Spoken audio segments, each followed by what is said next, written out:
গেল এপ্রিলে Dhaka premier league খেলেছেন মাশরাফি বিন মুর্তজা। এরপর থেকে দীর্ঘদিন ক্রিকেটের বাইরে আছেন ক্যাপ্টেন ফ্যান্টাস্টিক। দেশের রাজনৈতিক পট পরিবর্তনের পর লোকচক্ষুর আড়ালে চলে যান ম্যাশ। মূলত বৈষম্য বিরোধী ছাত্র আন্দোলনের সময় নীরব ভূমিকা নিয়ে তাকে পড়তে হয়েছিল সমালোচনায়।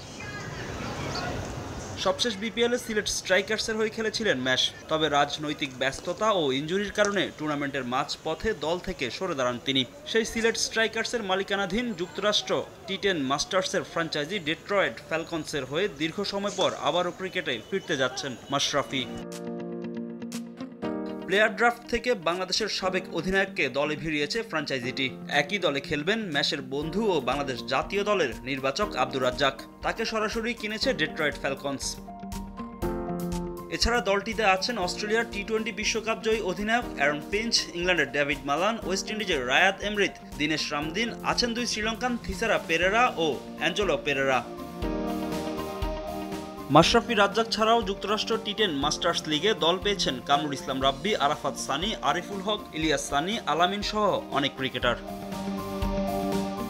টুর্নামেন্টের দ্বিতীয় মৌসুম শুরু হতে যাচ্ছে ৮ নভেম্বর, শেষ হবে ১৭ই নভেম্বর। এবারের আসরে খেলছে মোট ৬টি দল। ফাহিম ইসলাম, সময় সংবাদ।